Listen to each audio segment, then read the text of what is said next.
Stroke is a medical emergency.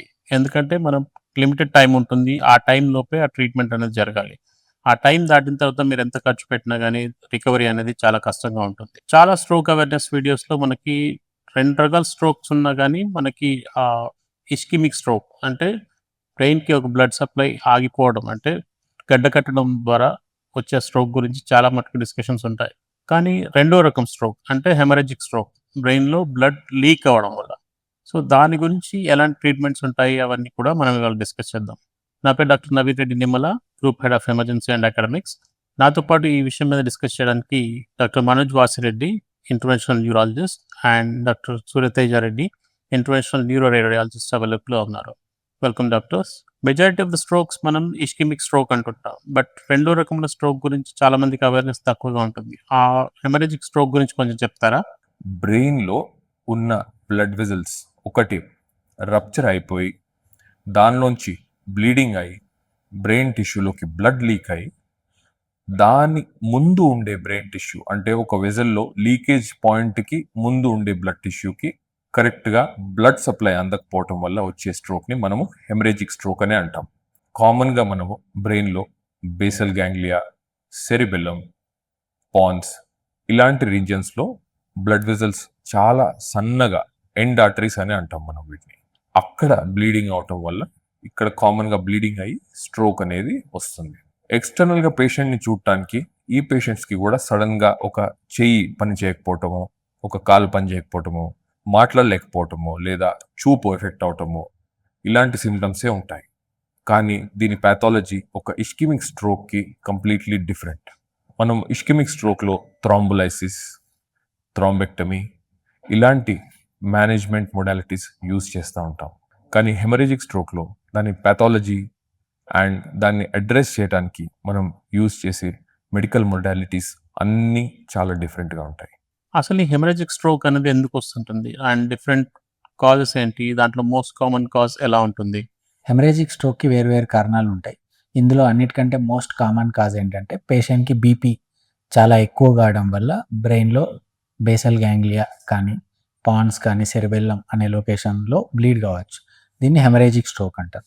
ఇందులో ఏమవుతుందంటే చాలా సన్న రక్తనాళాల్లో చిట్లడం వల్ల మెదడులో రక్తస్రావం అవుతుంది. మెదడులో రక్తస్రావానికి ఇంకా ఇతర కారణాలు ఏముంటాయంటే aneurysm, dural AVF, AVM, venous thrombosis, vasculitis ఇలా ఇతర కారణాలు ఉంటాయి. ఈ హెమరేజిక్ స్ట్రోక్‌కి మోస్ట్ కామన్ కాజ్ అనేది హైపర్ టెన్షన్ అంటే అధిక బీపీ ఉండడం.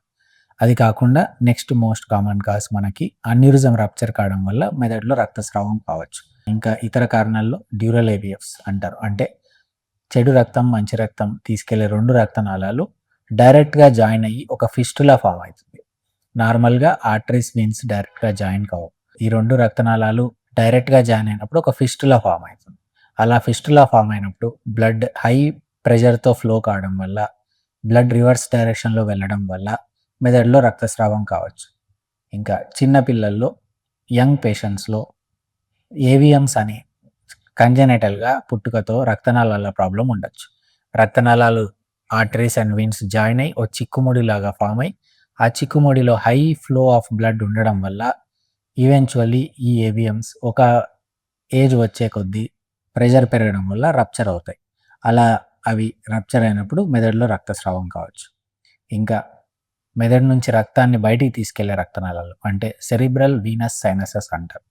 ఈ సెరిబ్రల్ వీనస్ సైనసెస్‌లో క్లాట్ ఫార్మ్ కావడం వల్ల మెదడులోకి రక్తం వెళ్తుంది కానీ బయటికి వచ్చే దారి మూసుకుపోవడం వల్ల ప్రెషర్ పెరిగి బ్లీడింగ్ కావచ్చు. దాన్ని సెరిబ్రల్ వీనస్ సైనస్ థ్రాంబోసిస్ అంటారు. ఇంకా ఇతర కారణాల్లో వాస్కులైటిస్ అంటే మెదడులో ఉండే రక్తనాళాల్లో ప్రాబ్లం ఉండడం వల్ల ఆ రక్తనాళాల పొరలో వాపు ఫామ్ కావడం, చిన్న చిన్న రక్తనాళాలు చిట్లడం వల్ల బ్లీడింగ్ కావచ్చు. ఇంకా కొంతమంది పేషెంట్స్‌కి కోయాగులేషన్ అబ్నార్మాలిటీస్ అంటే వాళ్ళకి రక్తం గడ్డగట్టే టెండెన్సీ తక్కువ ఉండడం వల్ల మెదడులో రక్తస్రావం కావచ్చు. ఇలా చాలా కారణాల వల్ల మెదడులో రక్తస్రావం కావచ్చు. దీన్ని హెమరేజిక్ స్ట్రోక్ అంటారు. మీరు చెప్పిన దాన్ని బట్టి హెమరేజిక్ స్ట్రోక్‌కి చాలా రకాల కారణాలు ఉన్నాయి. Obviously different types of treatments కూడా ఉంటాయి. హెమరేజిక్ స్ట్రోక్‌లో హైపర్‌టెన్సివ్ బ్లీడ్ అంటే బీపీ ఎక్కువ అవ్వడం వల్ల జరిగే బ్లీడ్‌కి ఎలాంటి ట్రీట్మెంట్ ఆప్షన్స్ ఉంటాయి? ఇప్పుడు హెమరేజిక్ స్ట్రోక్లో most common cause hypertensive bleed అంటే బ్రెయిన్ లోపల బ్లడ్ ప్రెషర్ చాలా ఎక్కువ కావటం వల్ల ఒక చిన్న రక్తనాళం చితిలిపోయి అక్కడి నుంచి బ్రెయిన్ టిష్యూలోకి చాలా బ్లీడింగ్ అయ్యి అది స్ట్రోక్ లాగా మనకి ప్రెజెంట్ అవటం అనేది జరుగుతుంది. హైపర్టెన్సివ్ బ్లీడ్కి మనము ఇమ్మీడియట్గా ఆ పేషెంట్ బ్లడ్ ప్రెషర్ని నార్మల్కి తీసుకురావాలి. హై బ్లడ్ ప్రెషర్ని నార్మల్కి తీసుకురావటం వల్ల అక్కడ ఎక్కడి నుంచి అయితే ఆ బ్లడ్ వెజల్ రప్చర్ అయ్యి అక్కడ నుంచి బ్లీడింగ్ ఎక్కడి నుంచి అయితే అవుతుందో ఆ బ్లడ్ వెజల్ చుట్టూతో ఉన్న బ్లడ్ టాంపోనేడ్ ఎఫెక్ట్ అని అంటామో ఆ ప్రెషర్ వల్ల సీల్ అయిపోతుంది. దాని తర్వాత స్ట్రోక్ పేషెంట్స్కి వేరే చాలా ప్రాబ్లమ్స్ ఉంటాయి. వాళ్ళకి స్పీచ్ ప్రాబ్లమ్స్ ఉంటాయి, స్వాలోయింగ్ ప్రాబ్లమ్స్ ఉంటాయి, వాళ్ళు నడవలేరు, వాళ్ళ డే టు డే యాక్టివిటీస్ వాళ్ళు చేసుకోలేరు. ఒకసారి బ్లడ్ లీకేజ్ అంటే బ్లడ్ ప్రెషర్ మన కంట్రోల్లోకి వచ్చినాక ఈ వేరే అసోసియేటెడ్ ప్రాబ్లమ్స్ అన్ని మనము స్టెప్ బై స్టెప్ అడ్రస్ చేయటం జరుగుతుంది. ఫస్ట్ వాళ్ళు ఓన్గా ఫీడింగ్ తీసుకునేలాగా ఒక ఓరల్ ఫిజియోథెరపిస్ట్ లేదా speech and swallowing physiotherapist help తీసుకొని ఆ ఇష్యూని మనం అడ్రస్ చేస్తాం. తర్వాత వాళ్ళు లేచి నిలబడి వాళ్ళ డే టు డే యాక్టివిటీస్ వాళ్ళకై వాళ్ళు చేసుకునేలాగా ఫిజియోథెరపీ అండ్ రీహాబ్ థెరపీ వాళ్ళకి ఆఫర్ చేసి ఇన్ఫెక్షన్స్ రాకుండా చూసుకొని వాళ్ళని స్టెప్ బై స్టెప్ రికవరీకి మనం తీసుకురావడం అనేది జరుగుతుంది.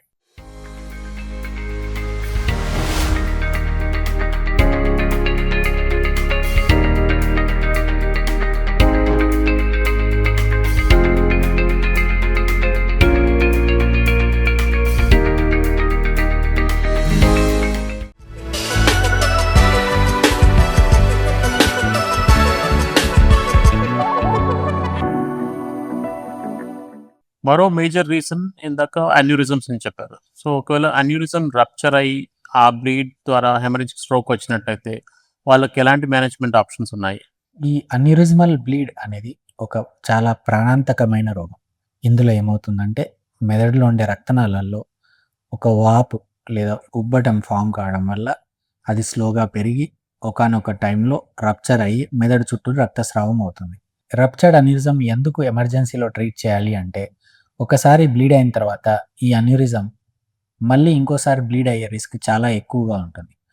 రెండోసారి బ్లీడ్ అయిన తర్వాత 90% మంది పేషెంట్స్ సర్వైవ్ కావడం చాలా కష్టం. సో అందుకే మనం అన్యూరిజంని రెండోసారి బ్లీడ్ కాకముందే దాన్ని ట్రీట్ చేయాలి. ఫస్ట్ టైం బ్లీడ్ అయిన తర్వాత బ్రెయిన్ చుట్టూలో ప్రెషర్ పెరగడం వల్ల ఆ బ్లీడ్ అయిన పాయింట్ దగ్గర చిన్న క్లాట్ ఫామ్ కావడం వల్ల టెంపరరీగా ఆ లీకింగ్ సైట్ సీల్ అయి ఉంటుంది. బట్ మనం ఏమీ ట్రీట్ చేయకుండా వదిలేసినట్లయితే నెక్స్ట్ కొన్ని రోజుల్లో అది మళ్ళీ బ్లీడ్ అయ్యి పేషెంట్ ప్రాణాలకే ముప్పు ఉంటుంది. ఈ అన్యూరిజం ట్రీట్ చేయడానికి వేరు పద్ధతులు ఉన్నాయి. ఒకటి, న్యూరోసర్జికల్ పద్ధతి ద్వారా క్లిప్పింగ్ అనే ప్రొసీజర్ చేయబడుతుంది.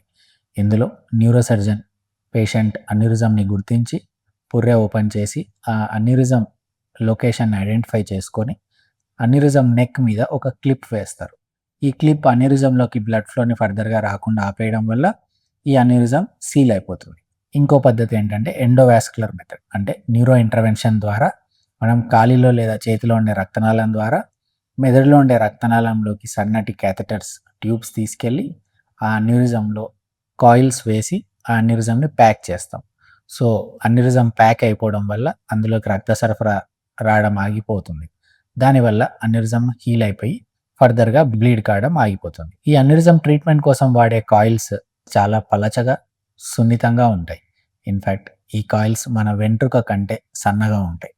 ఈ కాయిల్స్ని ప్లాటినం అండ్ టంగ్స్టన్ కాంబినేషన్ మెటీరియల్తో తయారు చేయబడతాయి. ఇవి 3D షేప్ తీసుకోగలుగుతాయి. అంటే అన్యూరిజం ఏ షేప్ అయితే ఉంటుందో ఆ షేప్లో అవి రీఅడ్జస్ట్ అయ్యి అన్యూరిజంని ప్యాక్ చేస్తాయి.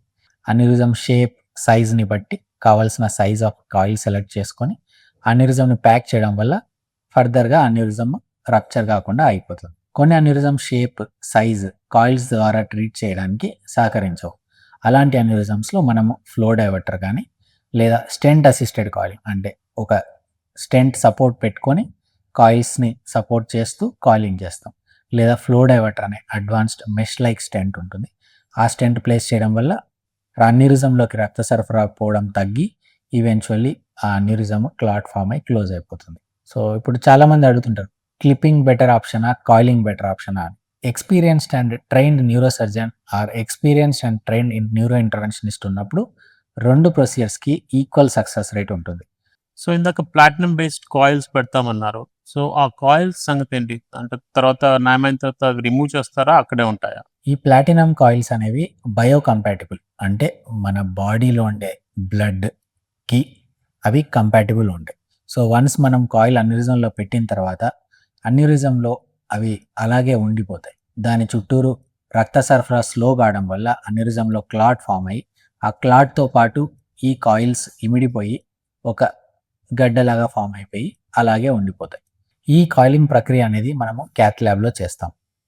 అంటే ఎలాగైతే కార్డియాలజిస్ట్ క్యాత్ ల్యాబ్‌లో ఎక్స్‌రేస్ హెల్ప్‌తో స్టెంట్‌ని చూసుకుంటూ రక్తనాళాల్లో స్టెంట్ వేస్తారో, మనం కూడా అలాగే డిజిటల్ సబ్ట్రాక్షన్ యాంజియోగ్రఫీ అంటే యాంజియోగ్రఫీతో పాటు బ్యాక్‌గ్రౌండ్‌లో ఉండే బోన్, సాఫ్ట్ టిష్యూస్ అన్నీ సబ్ట్రాక్ట్ అయిపోయి మనం ఇచ్చే డై వల్ల ఓన్లీ రక్తనాళం కనిపిస్తుంది. ఇదొక అడ్వాన్స్డ్ యాంజియోగ్రఫీ ప్రొసీజర్.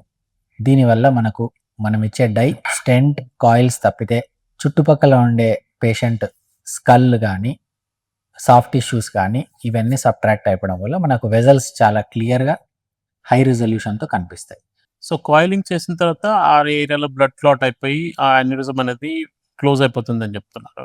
సో వీళ్ళ రికవరీ టైం అప్రాక్సిమేట్‌గా ఇదంతా జరగడానికి అంటే ఆ బ్లడ్ క్లాట్ అయిపోయి మొత్తం అన్యూరిజం క్లోజ్ అయ్యి వాళ్ళ న్యూరలాజికల్ రికవరీ అవ్వడానికి ఎంత టైం పట్టొచ్చు? ఈ రప్చర్డ్ అన్యూరిజమ్స్‌లో ట్రీట్మెంట్ అనేది ఒక లాంగ్ జర్నీ. మనం ఇనీషియల్‌గా కాయిలింగ్ గానీ, క్లిప్పింగ్ గానీ చేసేది ఎందుకంటే ఈ అన్యూరిజం మళ్ళీ రప్చర్ కాకుండా, రీబ్లీడ్ కాకుండా ఆపడం కోసం. ఎందుకంటే రీబ్లీడ్ అయిన పేషెంట్స్ చాలామంది ప్రాణాలు కోల్పోయే ఛాన్స్ ఉంటుంది. వన్స్ అన్యూరిజంని మనం సీల్ చేసిన తర్వాత ఆల్రెడీ లీక్ అయిన బ్లడ్ ఏదైతే ఉందో సబరక్నాయిడ్ హెమరేజ్ అంటారు. ఆ లీక్ అయిన బ్లడ్ క్లియర్ కావడానికి 4-15 డేస్, కొంతమంది పేషెంట్స్‌లో 21 డేస్ వరకు టైం పడుతుంది. సో ఈ లీక్ అయిన బ్లడ్ క్లియర్ అయ్యేంత వరకు మనం పేషెంట్‌కి proper ICU care, medications and support ఇవ్వాలి. ఈ లీక్ అయిన బ్లడ్ వల్ల టాక్సిక్ కెమికల్స్ కొన్ని రిలీజ్ కావడము, ఆక్సిజన్ రాడికల్స్ రిలీజ్ కావడము, చుట్టుపక్కల ఉండే రక్తనాళాలని లీక్ అయిన బ్లడ్ ఇరిటేట్ చేయడం వల్ల రక్తనాళాలు ష్రింక్ అయ్యి సన్నగా అయిపోతాయి. దీన్ని వాజోస్పాజమ్ అంటారు. ఈ రప్చర్డ్ అన్యూరిజమ్స్‌లో ఇది ఒక పెద్ద ప్రాబ్లం. ఈ రప్చర్డ్ అన్యూరిజం పేషెంట్స్‌లో కొంతమంది కంప్లీట్ రికవరీ కాలేకపోవడానికి మెయిన్ కారణం ఈ వాజోస్పాజమ్ వల్ల రక్తనాళాలు ష్రింక్ కావడం, దానివల్ల మెదడుకు రక్త సరఫరా అఫెక్ట్ కావడం. అలా రక్త సరఫరా అఫెక్ట్ అయినప్పుడు మెదడుకి సరైన రక్తము, ఆక్సిజన్ అందకపోవడం వల్ల మెదడులో డ్యామేజ్ కావడము, పేషెంట్‌కి పక్షవాతం రావడం, కోమాలోకి వెళ్ళడం, పేషెంట్ ప్రాణాలు కోల్పోవడం ఇలాంటి రిస్క్స్ ఉంటాయి. ఆ రిస్క్ తగ్గడం కోసం మనం ఏమేం పాటిస్తామో ఇప్పుడు నేను మీకు ఎక్స్‌ప్లెయిన్ చేస్తా. సో రక్తనాళాలు ష్రింక్ కాకుండా ఓపెన్ ఉండడం కోసం మనం వాసోడైలేటర్స్ అనే మందులు వాడతాం. టాబ్లెట్ నిమోడిపిన్, ఇంజెక్షన్స్‌లో మిల్రినోన్ అనే ఇంజెక్షన్. ఇంకొంతమంది పేషెంట్స్‌లో ఈ బ్లడ్ ఎర్లీగా క్లియర్ కావడం కోసము వెంట్రికిల్స్‌లో ఎక్స్టర్నల్ వెంట్రికులర్ డ్రైన్ ట్యూబ్ పెట్టడం గానీ, లేదా లంబార్ స్పైన్‌లో లంబార్ డ్రైన్ అనే ట్యూబ్ పరికరం ద్వారా ఆ బ్లడ్‌ని క్లియర్ కావడానికి మనం హెల్ప్ చేస్తాం. సో ఈ బ్లడ్ క్లియర్ కావడానికి మనము కావాల్సినప్పుడు డ్రైన్ ట్యూబ్స్ పెట్టుకోవడం, అలాగే రక్తనాళాలు ష్రింక్ కాకుండా ఉండేందుకు మెడికేషన్స్, పేషెంట్స్‌కి సరైన హైడ్రేషన్, ప్రాపర్ బీపీ మెయింటెనెన్స్ ఇవన్నీ మెయింటైన్ చేయడం వల్ల పేషెంట్స్‌కి వాజోస్పాజమ్ రిస్క్ తగ్గుతుంది. ఈ రోగంలో మనం ఎంత ఎఫర్ట్ పెట్టినా 80% మంది పేషెంట్స్ రికవర్ అవుతారు. ఇంకో 20% పేషెంట్స్ ఎలక్ట్రోలైట్ డిస్టర్బెన్సెస్ వల్లనో, లేదా ఇన్ఫెక్షన్స్ రావడం వల్లో, లేదా ఈ వాజోస్పాజమ్ వల్లనో పేషెంట్స్ క్షీణించే ఛాన్స్ ఉంటుంది. కానీ timely intervention and proper post AAP ICU care ఇస్తే 80-90% ఆఫ్ పేషెంట్స్ ఈ రప్చర్డ్ అన్యూరిజం రోగం నుంచి బయటపడి తమ పనులు తాము చేసుకునే స్టేజ్‌కి రీచ్ అవుతారు.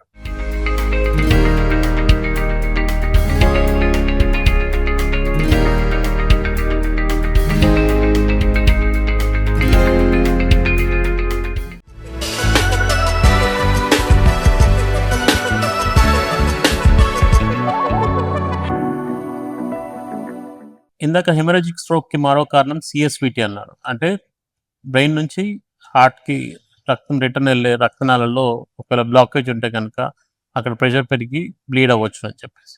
ఆ సీఎస్‌విటీ అనేది ఒకవేళ వస్తే కనుక మీరు ఎలా మేనేజ్ చేస్తుంటారు? కామన్‌గా మనము ఇస్కెమిక్ స్ట్రోక్ గురించి మాట్లాడేటప్పుడు బ్లడ్ వెజల్‌లో బ్రెయిన్‌కి రక్తం అందించే బ్లడ్ వెజల్‌లో బ్లాకేజ్ అవ్వటం వల్ల స్ట్రోక్ వస్తుంది. కానీ అప్పుడప్పుడు ఏమవుతుందంటే బ్రెయిన్‌కి రక్తం అందించే బ్లడ్ వెసెల్ కాకుండా బ్రెయిన్ నుంచి రక్తం హార్ట్‌కి తిరిగి తీసుకెళ్ళే బ్లడ్ వెసెల్‌లో కూడా క్లాట్ అనేది ఫామ్ అవుతుంది. కామన్‌గా ఇది డీహైడ్రేషన్ వల్లనో, కొన్ని వైరల్ ఇన్ఫెక్షన్స్ వల్లనో, లేదా బ్లడ్‌లో క్లాటింగ్ ప్రాబ్లమ్స్ ఉన్న వాళ్ళలో ఇలాంటి క్లాట్ అనేది ఫామ్ అవుతుంది. ఇప్పుడు బ్రెయిన్‌కి బ్లడ్ సప్లై అనేది ఇందులో నార్మల్‌గా ఉంటుంది. కానీ బ్లడ్ డ్రైన్ చేయటంలో ప్రాబ్లమ్ అయిపోతుంది. ఎందుకంటే డ్రైనేజ్ సిస్టమ్‌లో ఒక పెద్ద క్లాట్ ఫామ్ అయింది. దానివల్ల ఫార్వర్డ్ ప్రెషర్ డెవలప్ అయ్యి చిన్న చిన్న బ్లడ్ వెసెల్స్ పగిలిపోవటం అనేది జరుగుతుంది. ఈ పగిలిపోవటం వల్ల బ్రెయిన్ టిష్యూ లోపల చాలా బ్లీడింగ్ అయ్యి దానివల్ల స్ట్రోక్ అండ్ అదర్ ప్రాబ్లమ్స్ అనేది అవుతుంది. దీన్ని మనము సిఎస్విటి అంటే cerebral Venus sinus. Venus sinus అంటే బ్రెయిన్ నుంచి బ్లడ్ తిరిగి హార్ట్‌కి తీసుకెళ్లే మెయిన్ బ్లడ్ వెసెల్. దీన్ని మనం వీనస్ సైనస్ అని అంటాం. సెరిబ్రల్ వీనస్ సైనస్ థ్రాంబోసిస్ అంటే ఇందులో అయ్యే క్లాట్‌ని మనం థ్రాంబోసిస్ అంటాం. కామన్‌గా ఇది ఒక చిన్న స్పాట్‌లోనో ఒక లోకలైజ్డ్ వీనస్ సైనస్‌లో అవుతుంది. అప్పుడు మనము బ్లడ్ థిన్నర్స్ అనగా యాంటీ కోయాగులేషన్ మెడిసిన్ ఇచ్చేసి ఇది మనం ట్రీట్ చేయొచ్చు. కానీ అప్పుడప్పుడు రేర్‌గా ఏమవుతుందంటే వీనస్ సైనస్ ఈ సిస్టమ్‌లో చాలా పెద్ద క్లాట్ ఫామ్ అయ్యి మనం మెడిసిన్స్‌తో కూడా ఈ క్లాట్ అడిక్వేట్‌గా ప్రాపర్‌గా కరగదు. స్కల్ లోపల చాలా ప్రెషర్ పెరిగిపోయి బ్లీడింగ్ అయ్యి ఇది ఒక ఎమర్జెన్సీ సిచ్యువేషన్ లాగా అవుతుంది. అప్పుడు మనము న్యూరో ఇంటర్వెన్షన్ ద్వారా మనము వీనస్ సైడ్ నుంచి వెళ్ళి ఆ క్లాట్‌ని ఎక్స్ట్రాక్ట్ చేస్తాం. ఇది కూడా ఒక రకమైన మెకానికల్ థ్రాంబెక్టమీ. కామన్‌గా ఆర్టీరియల్ సైడ్‌లో స్ట్రోక్ అయినప్పుడు మనం ఏ ఇన్స్ట్రుమెంట్స్ అయితే వాడతామో ఇందులో కూడా సేమ్ ఇన్స్ట్రుమెంట్సే మనము ఒక కాళ్ళ వీన్‌లోంచి బ్రెయిన్‌కి తీసుకెళ్ళి అక్కడ ఉన్న క్లాట్‌ని యాస్పిరేట్ లేదా ఒక స్ట్రెంట్ రిట్రీవర్‌లో ట్రాప్ చేసి అక్కడ నుంచి క్లాట్ ఎక్స్ట్రాక్ట్ చేసేసి నార్మల్ వీనస్ సర్క్యులేషన్‌ని రీఎస్టాబ్లిష్ చేస్తాం. దీనివల్ల ప్రెషర్ తగ్గిపోయి మళ్ళీ నార్మల్ సర్క్యులేషన్ అనేది రీఎస్టాబ్లిష్ అవుతుంది. ఇది కూడా ఒక emergency and life saving procedure. ప్రతి ఒక్క సిఎస్విటికి మనం ఈ ప్రొసీజర్ చేస్తాము అంటే ఇట్ ఈస్ రాంగ్. చాలా వరకు సిఎస్విటీస్ మనము మెడికల్గానే మేనేజ్ చేయొచ్చు. యాంటీ ఎపిలెప్టిక్స్, ప్రెషర్ తగ్గించే మెడిసిన్స్ అండ్ యాంటీ కోయాగులేషన్ ఈ మెడిసిన్స్ ద్వారా మనం మేనేజ్ చేయొచ్చు. కానీ ఎక్స్టెన్సివ్ మెడికల్లీ రిఫ్రాక్టరీ సిఎస్విటి అంటే చాలా పెద్ద సిస్టంలో చాలా పెద్ద క్లాట్ ఫామ్ అయ్యి మనం మెడిసిన్స్తో అది కరగకపోతే మనము అప్పుడు ఇంటర్వ్యూన్ అయ్యి ఆ పేషెంట్కి ఒక లైఫ్ సేవింగ్ ప్రొసీజర్ అనేది చేసి వీనస్ సర్క్యులేషన్ రీఎస్టాబ్లిష్ చేసి ఆ పేషెంట్ లైఫ్ అనేది మనం సేవ్ చేయొచ్చు. దాని తర్వాత మెడికల్గా మేనేజ్ చేసి ఆ పేషెంట్ని గ్రాడ్యువల్గా రికవరీకి మనము తీసుకెళ్ళచ్చు. మరో కారణం వచ్చేసి సెరిబ్రల్ ఏవిఎమ్స్ అన్నారు. ఏవి మాల్ఫార్మేషన్స్ అని చెప్పి ఆర్ట్రియో వీనస్ మాల్ఫార్మేషన్స్. వీటి గురించి చెప్తారా? అంటే అసలు ఎందుకు వస్తాయి అండ్ ఒకవేళ వస్తే కనుక ట్రీట్మెంట్ ఆప్షన్స్ ఎలాగుంటాయి? సెరిబ్రల్ ఏవిఎమ్స్ అంటే ఆర్టీరియో వీనస్ మాల్ఫార్మేషన్స్. ఇవి మెదడులో ఉండే ఆర్టరీస్, వీన్స్ డైరెక్ట్గా జాయిన్ అయ్యి ఒక చిక్కుముడి లాగా ఫామ్ కావడం వల్ల ఒక నైడస్ ఫామ్ అయ్యి అక్కడ బ్లడ్ ఫ్లో చాలా హై ప్రెషర్లో వెళ్ళడం వల్ల ఇవి బ్లీడ్ కావడం కానీ లేదా అక్కడ హై ఫ్లో బ్లడ్ ఉండడం వల్ల చుట్టుపక్కల మెదడుకి సరైన రక్త సరఫరా అందకపోవడం, దానివల్ల గ్లయోసిస్ రావడం లేదా ఫిట్స్ రావడం వంటివి జరుగుతుంది. ఈ సెరిబ్రల్ ఏవిఎమ్స్ అనేవి కంజెనైటల్గా ఫామ్ అవుతాయి. అంటే పుట్టుకతోనే పేషెంట్కి ఈ రక్తనాళాలు అబ్నార్మల్గా జాయిన్ అయ్యి ఒక చిక్కుముడిలాగా ఫామ్ అయ్యే టెండెన్సీ ఎక్కువ ఉంటుంది. అవి చిన్నప్పుడు ఫామ్ కావడం, విత్ ఏజ్ ఆ సైజ్ ఆఫ్ ఏవిఎం పెరగడం కానీ లేదా ప్రెషర్ ఎక్కువై స్మాల్ అన్యూరిజమ్స్ ఫామ్ కావడము ఏవిఎం లోపల, లేదా ఏవిఎం పక్కన ఉండే బ్లడ్ వెజల్స్లో హై ప్రెషర్ వల్ల వాపులు, ఉబ్బులు ఫామ్ కావడం, అలా ఉబ్బడం వల్ల ఆ అన్యూరిజం రప్చర్ కావడం, దానివల్ల బ్లీడింగ్ కావడం జరుగుతుంటుంది. కొన్ని ఏవిఎమ్స్లో ఈ artery and vein direct join కావడం వల్ల అండర్లయింగ్ ఫిస్టులా ఉంటుంది. సో ఆ ఫిస్టులా వల్ల కూడా పేషెంట్కి బ్లీడింగ్ కావచ్చు. మల్టీ డిసిప్లినరీ టీమ్ డిస్కషన్తో ఒక neurologist, neurosurgeon, interventional neuroradiologist, radiation therapist అందరూ కలిసి డిస్కస్ చేసుకొని ఏవిఎంకి ఏ ట్రీట్మెంట్ పద్ధతి బెటర్ అనేది చూస్ చేసి ట్రీట్ చేయాల్సి ఉంటుంది. సో ఈ ఏవిఎంకి ఇంటర్వెన్షనల్ న్యూరోరేడియాలజీ ద్వారా మనకు ఎంబొలైజేషన్ అనే ప్రక్రియ ఉంటుంది. అన్ని ఏవిఎమ్స్ ఎంబొలైజేషన్ పద్ధతి ద్వారా మనం ట్రీట్ చేయలేకపోవచ్చు. కానీ రప్చర్డ్ ఏవిఎమ్స్లో మనం ఏదైతే వీక్ పాయింట్ ఉందో ఆ వీక్ పాయింట్ని మనం ఎంబొలైజేషన్ ద్వారా క్లోజ్ చేయొచ్చు. లేదా లార్జ్ ఏవిఎమ్స్ ఉన్నప్పుడు ఫస్ట్ మనం ఎంబొలైజేషన్ పద్ధతి ద్వారా ఏవిఎం సైజ్ తగ్గించుకొని ఆ మిగిలిన ఏవిఎంకి రేడియేషన్ థెరపీ ద్వారా ట్రీట్ చేయొచ్చు. కొన్ని స్మాల్ ఏవిఎమ్స్ కంప్లీట్ ఎంబొలేషన్ పద్ధతి ద్వారా కంప్లీట్‌గా క్లోజ్ అయ్యే ఛాన్స్ ఉండే ఏవిఎమ్స్‌ని కూడా మనము ఎంబొలేషన్ ప్రక్రియ ద్వారా ట్రీట్ చేస్తాం. కొన్ని ఏవిఎమ్స్ సూపర్ఫిషియల్‌గా ఉన్న ఏవిఎమ్స్ నాన్ ఎలోక్వెంట్ ఏరియాస్ అంటే మనకి ఇంపార్టెంట్ ఫంక్షన్స్ కంట్రోల్ చేసే బ్రెయిన్ కాకుండా వేరే ఏరియాస్‌లో ఉన్నప్పుడు న్యూరోసర్జన్ వాటిని కేర్‌ఫుల్‌గా కంప్లీట్‌గా రిసెక్ట్ చేసే ఛాన్స్ కూడా ఉంటుంది. కొన్ని ఏవిఎమ్స్‌ని సర్జరీ పద్ధతి ద్వారా గానీ, ఎంబొలేషన్ పద్ధతి ద్వారా గానీ ట్రీట్ చేయలేనప్పుడు జీకేఆర్ఎస్ అంటే గామా నైఫ్ రేడియోథెరపీ గానీ, స్టీరియోటాక్టిక్ రేడియో సర్జరీ అనే రేడియేషన్ పద్ధతి ద్వారా కూడా ఈ ఏవిఎమ్స్‌ని ట్రీట్ చేయవచ్చు. స్ట్రోక్ అనగానే మెజారిటీ ఆఫ్ ద డిస్కషన్స్ అన్నీ కూడా బ్రెయిన్ రిలేటెడే ఉంటాయి. బట్ స్పైనల్ కార్డ్ కూడా నర్వ్స్‌ని క్యారీ చేస్తుంటుంది. అండ్ దానికి కూడా సిమిలర్ బ్లడ్ సప్లై అనేది ఉంటుంది. సో, స్పైనల్ కార్డ్‌కి ఇలాంటివన్నీ వచ్చే అవకాశం ఏమైనా ఉందా? మన బ్రెయిన్‌లో ఫార్మ్ అయ్యే సిగ్నల్స్‌ని మన బాడీకి అందించటము అండ్ సెన్స్ ఆర్గన్స్ నుంచి వచ్చే సిగ్నల్స్‌ని బ్రెయిన్‌కి అందించటము చేస్తూ ఉంటుంది. బ్రెయిన్‌లో ఉన్న వాస్కులర్ సప్లై లాగానే స్పైనల్ కార్డ్‌కి కూడా అలాంటి వాస్కులర్ సప్లై అనగా ఆర్టరీస్, వెయిన్స్, క్యాపిలరీస్ అన్నీ ఉంటాయి. బ్రెయిన్‌కి వచ్చే వ్యాధులే అంటే బ్రెయిన్‌లో బ్లడ్ క్లాట్ అయితే ఇస్కెమిక్ స్ట్రోక్ కావటం లేదా ఏవీ ఫిస్టులాస్, ఏవీ మాల్ఫార్మేషన్స్ లాంటి వాస్కులర్ మాల్ఫార్మేషన్స్ పగిలినప్పుడు హెమరేజిక్ స్ట్రోక్ రావటము ఇవి అన్ని స్పైనల్ కార్డ్లో కూడా అవుతాయి. యాంటీరియర్ స్పైనల్ ఆర్టరీలో బ్లడ్ క్లాట్ కావటం వల్ల సడన్గా మనిషి చేతులు, కాళ్ళు లేదా ఒట్టి కాళ్ళు, యూరినరీ బ్లాడర్ ఇవన్నీ ఫంక్షన్ చేయటం ఇమీడియట్గా ఆగిపోతాయి. దీనిలో మనము బ్రెయిన్కి చేసినట్టు ఇమీడియట్గా థ్రాంబోలైసిస్, థ్రాంబెక్టమీ ఇలాంటి ట్రీట్మెంట్ మొడాలిటీస్ ఆఫర్ చేయొచ్చా అనేది ఇంకా సైన్స్లో మనకి క్లారిటీ అనేది రాలేదు. But pathology is completely same. బ్రెయిన్లో వాస్కులర్ మాల్ఫార్మేషన్స్, ఏవీ ఫిస్టులాస్, ఏవీ మాల్ఫార్మేషన్స్ రప్చర్ అయినప్పుడు బ్లీడింగ్ ఎలా అయితే అవుతుందో స్పైనల్ కార్డ్లో కూడా సేమ్ అలానే అవుతుంది. కానీ స్పైనల్ కార్డ్ ఫంక్షన్ అనేది లిమిటెడ్. అది ఒకటి సిగ్నల్స్ని పెరిఫెరీ నుంచి బ్రెయిన్కి లేదా బ్రెయిన్ నుంచి పెరిఫెరీకి సిగ్నల్స్ని తీసుకెళ్తుంది. అందుకని ఇందులో చేతులు, కాళ్ళు పనిచేయకపోవటం లేదా అప్పుడప్పుడు ఒట్టి స్పర్శ తెలియకపోవటం, యూరినరీ బ్లాడర్ ఇలాంటి ఫంక్షన్స్ అన్ని ఎఫెక్ట్ అవటం అనేది జరుగుతుంది. హెమరేజిక్ స్ట్రోక్ ఎలా అయితే మనము ఎంబొలైజేషన్ అనేది బ్రెయిన్లో చేస్తామో స్పైనల్ కార్డ్లో ఉన్న వాస్కులర్ మాల్ఫార్మేషన్స్కి కూడా అదే ప్రిన్సిపల్స్ వాడి మనం ఎంబొలైజ్ చేసి ఆ పేషెంట్ని ట్రీట్ చేయడం అనేది జరుగుతుంది. So, haemorrhagic stroke related most of the topics మనం కవర్ చేయడం జరిగింది. ఇన్ కేస్ చూస్తున్న వాళ్ళలో ఎవరికైనా స్ట్రోక్ లక్షణాలు కనబడ్డా, లేక ఏవి మాల్ఫార్మేషన్స్ ఉన్నాయి, అన్యూరిజమ్స్ ఉన్నాయని కనుక డయాగ్నోస్ అయితే కనుక మీకు ట్రీట్మెంట్ ఆప్షన్స్ కావాలంటే ఎనీ ఆఫ్ అవర్ 3 యూనిట్స్ హైదరాబాద్లో మా ఇంటర్వెన్షనల్ టీమ్ అనేది రెడీగా ఉంటుంది. And they will be able to help you out. Thank you doctors.